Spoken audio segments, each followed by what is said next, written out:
Winchester spent decades telling America that one single rifle won the West. Settlers bought that story. Hollywood built entire careers on it, filming Western after Western that put the same lever-action rifle in the hands of heroes and villains alike, until the two became inseparable in the popular imagination. But the actual people who lived through the frontier, the soldiers, the hunters, the cowboys, and the homesteaders, carried 5 very different rifles into 5 very different fights. And the truth those people actually lived turns out to be considerably more interesting than any advertising slogan ever managed to capture in a single memorable phrase. This is the story of 5 rifles that shaped the American West, the very different jobs each one was actually built to do, and the honest answer to a question that still divides collectors and historians alike. Did Winchester really win the West, or were these other 4 rifles doing just as much of the actual work, while history remembered only one name? Every week, we take apart the story stamped on the receiver of an American firearm, the people who carried them, and the decisions that built a legend or lost one. Subscribe if that is the kind of history you want more of. For the settlers and cowboys who actually lived on the frontier day after day, year after year, the Winchester Model 1873 became something closer to a trusted household tool than a legendary weapon of conquest. The rifle a family simply kept close at hand rather than a weapon anyone thought much about beyond its own basic, dependable function. Chambered in the new .44 .40 cartridge and carried by working ranch hands, homesteading families, and townspeople alike, the Winchester earned its own reputation less through any single dramatic battle and more through pure, everyday reliability. A rifle a rancher could keep by the door for coyotes and rustlers. A settler could carry on a wagon heading west into unfamiliar territory, and a cowboy could rely on to still function after months of dust, rain, and rough handling on the trail without ever receiving the kind of careful maintenance a soldier's issued weapon might have gotten back at a proper fort. More than 720,000 of these rifles eventually sold, spreading across the entire frontier in numbers no single dramatic gunfight or cavalry engagement could ever have matched on its own. A rifle genuinely present in the daily lives of an enormous share of the people who actually settled the region, rather than concentrated in the hands of a small number of famous individuals. That everyday trustworthiness, repeated across hundreds of thousands of individual owners, rather than concentrated in any single famous moment, is genuinely what built the rifle's own lasting reputation among the people who actually lived on the frontier day to day. Whatever Winchester's own advertising department eventually chose to claim about it decades later, once the frontier itself had already passed into memory. The soldiers sent west to enforce federal authority over that same frontier carried an entirely different rifle, and their own story with it turned out to be considerably less triumphant than the Winchester's own popular legend ever suggested to audiences back east. The single-shot Trapdoor Springfield became the Army's standard infantry and cavalry weapon through most of the 1860s and 70s, adopted not because it was the most advanced design available at the time, but because the Army had already invested in the underlying conversion patent and had no budget left to seriously consider anything better. A decision made in a Washington procurement office years before any soldier actually carried the resulting rifle into a real engagement. Native American warriors across the plains had, by the middle 1870s, acquired repeating rifles through several different channels available to them, purchasing weapons from traders willing to sell, regardless of official government restrictions, capturing rifles directly from defeated soldiers and settlers, and in some documented cases receiving weapons through trade networks that stretch considerably further than most contemporary Army officers back east ever fully appreciated or accounted for in their own strategic planning. That access meant the same rifle Winchester was actively marketing to Eastern settlers as a tool of frontier conquest was simultaneously arming exactly the people the federal government considered its own primary opponents on that same frontier. A contradiction Winchester's own sales ledgers never had any particular reason to flag or worry about, given that a sold rifle generated the same revenue regardless of which side of a coming conflict eventually carried it into battle. That budget-driven choice would cost soldiers dearly at the Battle of Little Bighorn in 1876, where George Armstrong Custer's own troopers, armed with rifles that needed to be manually reloaded after every single shot, faced Lakota, Northern Cheyenne, and Arapaho warriors who had, by that point in the conflict, acquired their own repeating rifles through trade, purchase, and battlefield capture, including, according to later battlefield studies conducted decades afterward, at least 8 Winchester Model 1873 rifles among the weapons actually used against the Army that day. The soldiers who died at Little Bighorn were, in a very real sense, betrayed by a procurement decision made years earlier in an office far from any battlefield, armed with a weapon the Army itself had chosen for cost rather than capability, facing an enemy who had, through no fault of the Army's own frontline soldiers, ended up better armed for that specific kind of fast-moving engagement than the government troops sent to subdue them. Before we get into the 2 rifles that arguably reshaped the frontier more than either the Winchester or the Army's own Trapdoor Springfield ever did, if you are finding this useful, hit subscribe. It costs nothing and it helps the channel keep telling these stories.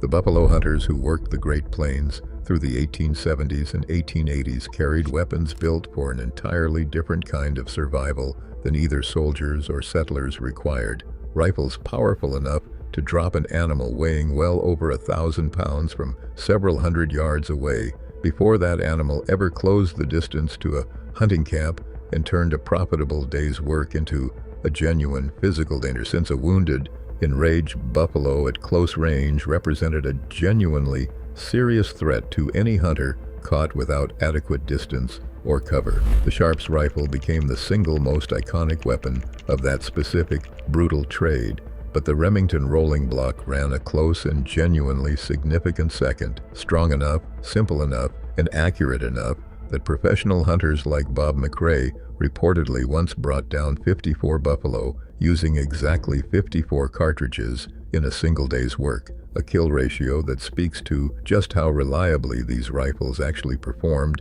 under the harshest possible field conditions, day after day, without the kind of careful cleaning and maintenance a weapon might receive back in a proper armory. George Armstrong Custer himself, the same officer whose own soldiers died carrying government-issued Trapdoor Springfields at Little Bighorn, personally hunted elk with a Remington rolling block sporting rifle in his own private time, a quiet irony given the government weapon his own men were issued for actual combat use. William F. Cody, the frontier scout and hunter who would later become world-famous as Buffalo Bill, carried one of his own rolling blocks as well, a rifle he trusted enough to rely on personally even after his own fame had made him wealthy enough to own virtually any firearm available on the American market at the time. Government studies conducted after the fact concluded the Remington was, next to the Sharps itself, the single most popular rifle among the hide hunters responsible for the era's own devastating destruction of the great bison herds. The buffalo hunters' own work, whatever its devastating cost to the vast herds themselves and the Native American communities who depended entirely on them for survival, reshaped the entire economic and military landscape of the plains more thoroughly than any single cavalry campaign ever managed to on its own. Removing the resource base an entire way of life had depended on for countless generations before that same way of life was forced onto reservations within the span of little more than a decade. The hide trade itself grew into a genuinely massive commercial industry. Across the same years, these 2 rifles dominated the buffalo range. Back east, tanneries processed millions of hides shipped by rail from frontier depots that only a few years earlier had existed as little more than small trading posts servicing a handful of trappers. Professional hunters organized their own hunting camps around the specific capabilities of whichever rifle they had chosen to specialize with. Some crews built around the Sharps rifle's own slightly longer effective range, while others built around the Remington's own reputation for reliability and slightly lower cost. For hunters whose entire livelihood depended on keeping a working rifle in their hands through months of continuous field use, far from any repair shop, this was an economic choice as much as a purely technical one. The cowboys and working ranchers who came after the buffalo hunters, once the herds themselves were gone and the open range began filling with cattle instead, increasingly reached for a rifle built specifically around that new, changing frontier economy rather than the older world of open plains hunting that had already largely disappeared by the time they came of age. The Marlin Model 1893, a solid top side ejecting lever action chambered in the newly developed .30-30 cartridge, became a genuine working companion for exactly the kind of ranch and trail work that defined the frontier's later decades. Light enough to carry on horseback all day without exhausting a rider, and powerful enough to handle both predators and larger game without difficulty, regardless of the specific task a given day's work actually required. The same rifle found its way into the hands of the era's most famous performers as well. World-renowned sharpshooter Annie Oakley, a star of Buffalo Bill's own traveling Wild West show, carried Marlin rifles in her own celebrated exhibitions, work that helped cement the frontier's own mythology in the imagination of audiences who had never actually set foot west of the Mississippi themselves, and who formed their entire understanding of the American frontier from precisely these kinds of staged performances. Fellow exhibition shooter Frank Miller, a crack shot with the Irwin brothers' own Cheyenne Frontier Days Wild West show, reportedly gave as many as 15 exhibitions a day, shooting Marlin rifles under every imaginable weather condition, rain, wind, and darkness alike. Praise for the rifle's own reliability that echoed exactly the same trustworthiness ordinary ranch hands valued in their own working guns back home, rather than any specialized showman's requirement unique to the exhibition circuit itself. Miller himself later recalled taking some of the same guns on a hunting trip to Canada and Wyoming, using the identical rifles for genuine field work that he relied on daily for his own paid performances. A detail that speaks directly to just how thoroughly the line between working rifle and performance prop had genuinely blurred for professionals who depended on both uses from the same weapon. That same Model 1893 design, refined and renamed across the following decades, eventually became the Marlin Model 336, a rifle this channel has already covered in its own right, carried by American deer hunters for most of the following century, long after the specific frontier conditions that first shaped its own original design had already passed entirely into history.